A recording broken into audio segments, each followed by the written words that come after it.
Portuguese capital, Lisbon, lies on the western Iberia Peninsula, where the Tagus River meets the Atlantic Ocean. Settled almost 3,000 years ago, the city predates Rome, Paris, and London by centuries, and possesses an epic narrative to match.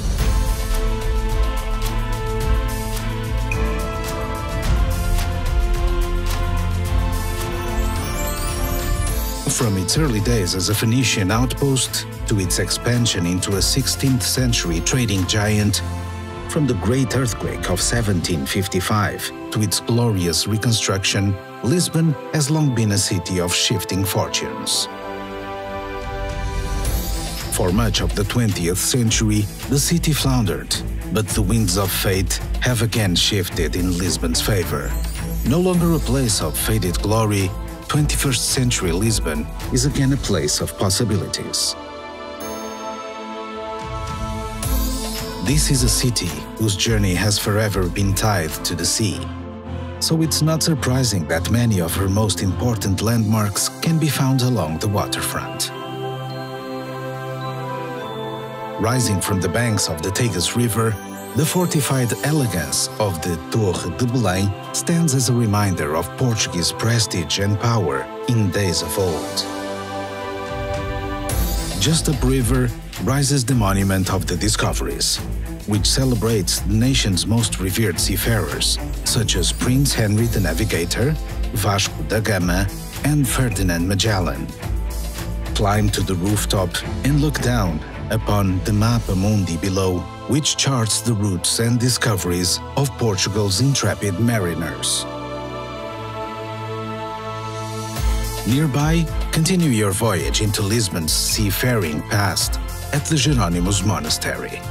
Vasco da Gama spent his last night in prayer on this site before departing on his epic voyage to the Orient in 1497. The vast monastery that stands today was funded by the incredible wealth that the Gama's spice route brought to the city. This vast monastery complex is also home to the city's Maritime Museum, which preserves relics from Portugal's golden age of sail.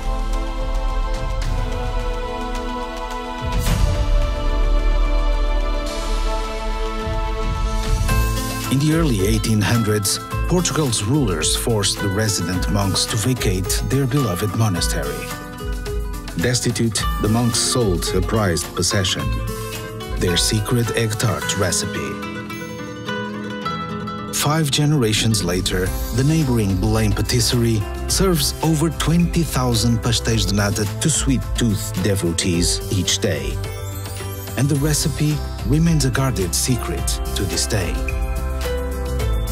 Once you've stocked up to the world's finest pastel de nata, set sail to the newest horizon in creativity at the Museum of Art, Architecture and Technology.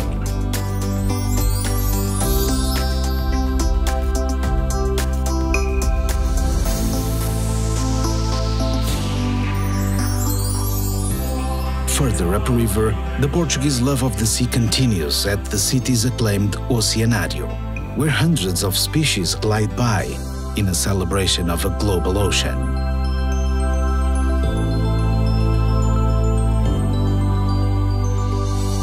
From here, climb aboard the cable car and glide upriver again for bird's-eye views of the city and the 11-mile-long Ponte Vasco da Gama, the longest bridge in Europe. The waterfront is also where you'll find the city's grand gateway, Praça do Comércio. This great square in the center of the Baixa district was once the home of the royal palace, until 1755, when a natural disaster changed Lisbon and Europe forever.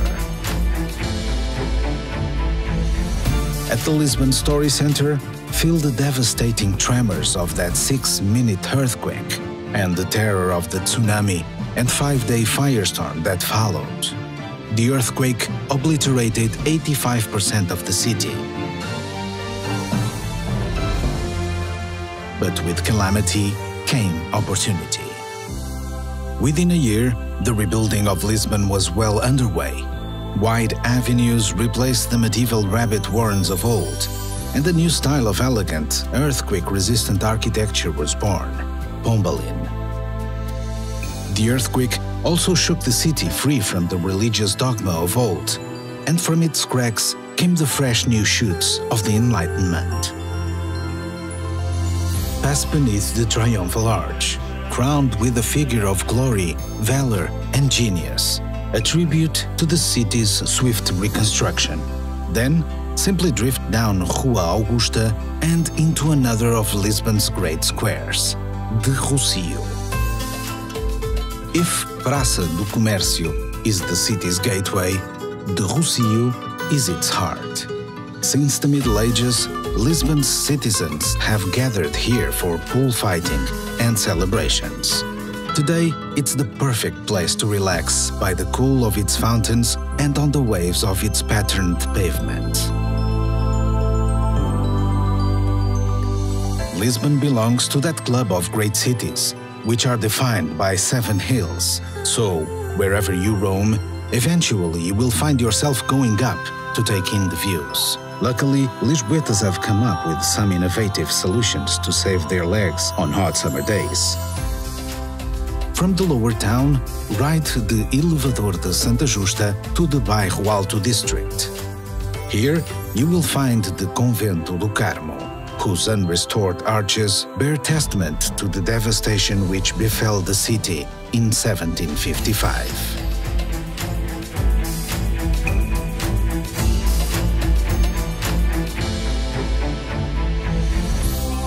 Climb aboard Tram 28, which passes some of the city's most iconic sites. Then, from Portas do Sol, make the climb to Castelo of St. Jorge.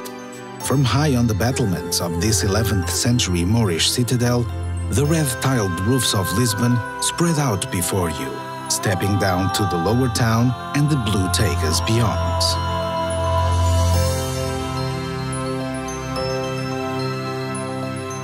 You'll find trams rattling all over Lisbon, but the most beloved of all is Glória, which runs between the lower town and Miradouro de São Pedro de Alcântara, the perfect place to watch the city light up with someone special.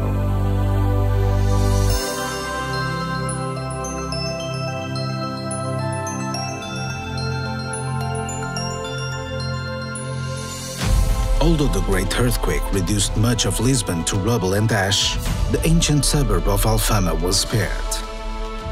Lose yourself amid the ancient cobblestones and steps, where cafes, bars, and artisan shops have taken residence in the dock workers' homes of old. Yet, the area still retains its village atmosphere, especially during the midsummer festivals, when over 50 street parties pop up all over the city.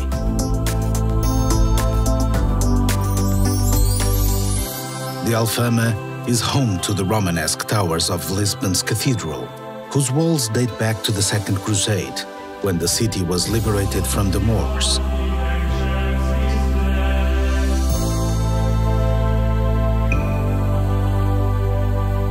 If the stones of Alfama could sing, then surely it would be the bittersweet lament of the Fado.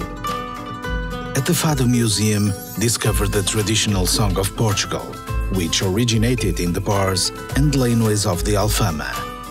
Then, as the sun gets low, join locals in a Fado Bar and listen as professional and up-and-coming fadistas sing the heart-rending stories of the working class and the sea.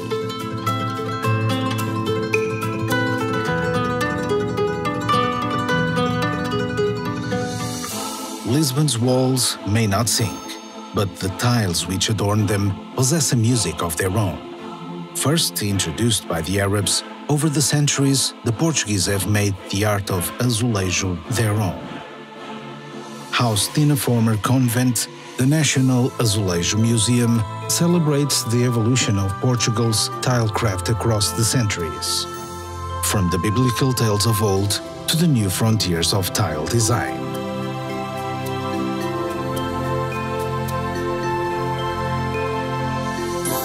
You'll find azulejo at every turn in Lisbon, from the practical to the purely decorative.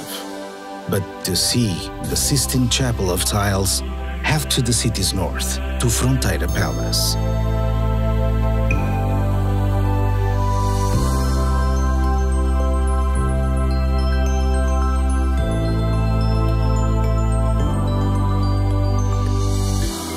Just to the east, at the Calouste Gulbenkian Museum, you'll find another of the world's great collections. The museum's 6,000 art treasures represent a lifetime of acquisitions by the oil magnate Gulbenkian. Lisbon's love of creativity isn't just confined to her galleries. You'll find it amid urban renewal projects like the LX Factory, which has breathed new life into the city's fabric factories, which fell silent long ago.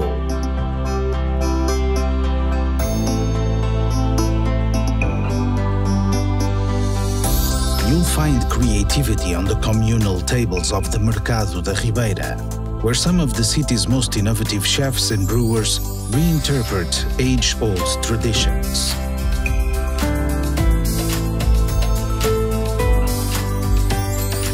Lisbon has always been a city of discovery, so when you're ready to explore a little further afield, you'll find no end of adventure.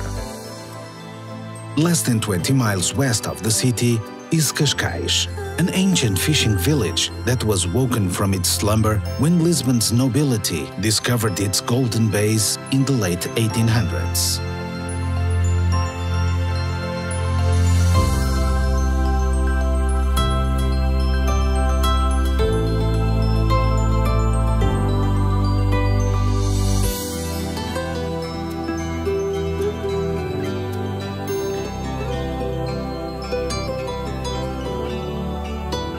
Another playground for Portugal's monarchs was Sintra, the home of the Summer Palace.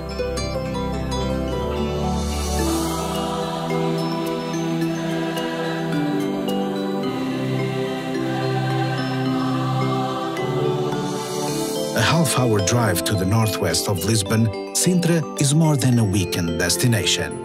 It's a journey into a fairy tale. Hans Christian Andersen fell under Sintra's spell, returning time and time again, calling it the most beautiful place in Portugal.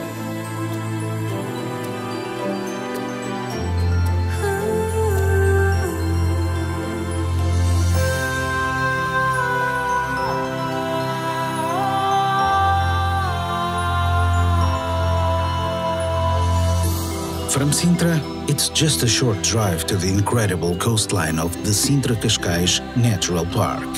Spend a few days exploring some of Europe's most beautiful beaches, such as Praia das Maçãs, named after the apples which floated downriver from the nearby orchards and washed up upon its sands.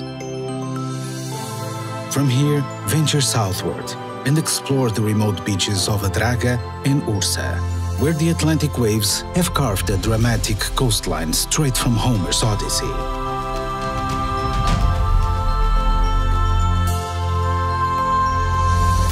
At Cape Roca, stand upon the cliff top, which until the 14th century was considered the end of the world.